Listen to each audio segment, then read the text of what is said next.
Bonjour à tous et bienvenue dans Un fait, une valeur. Isidore, bonjour. Bonjour Philippe.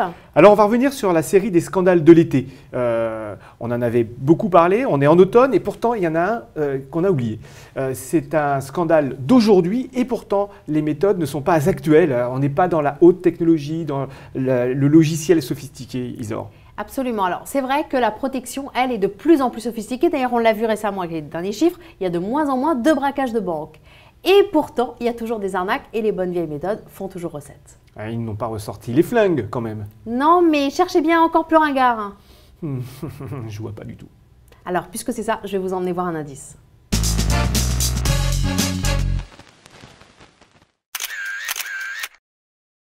Le post-it jaune? Bingo Philippe. Mais en quoi un petit carré de papier peut-il constituer l'objet d'une arnaque? Eh bien, tout simplement parce que c'était sur ces petits post-it jaunes qu'étaient écrites des informations confidentielles et ces informations confidentielles servaient de base pour des délits d'initiés. Mais c'est un post-it, c'est un papier, ça laisse des traces, c'est du matériel.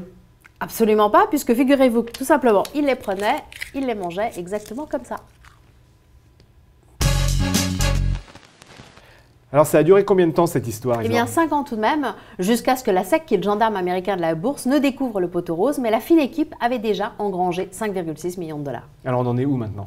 Eh bien évidemment, il y a des poursuites. Alors il faut savoir qu'il s'agissait d'un trio, il y avait l'avocat d'affaires, l'intermédiaire, le courtier. Eh bien ce trio est aujourd'hui poursuivi au civil et il est aussi sous le coup d'une procédure pénale. Mais ce n'est pas le seul délit d'initié dont on a parlé ces dernières semaines. Non, c'est un vieux délit d'initié. C'est SAC Capital Advisors qui avait détourné 275 millions de dollars, donc vraiment une grosse somme, et qui a été jugé par contre cet été. Le gestionnaire à l'origine de ce délit d'initié a simplement écopé dans un tribunal de Manhattan de 9 ans de prison. Mais enfin, on a vu qu'on n'est pas à la même échelle. Hein. Non, d'ailleurs, même durant le procès, cette affaire a été qualifiée de plus grosse de l'histoire dans son domaine. Donc c'est quand même important. Merci Isor. Nous, on se retrouve pour un prochain Un fait, une valeur.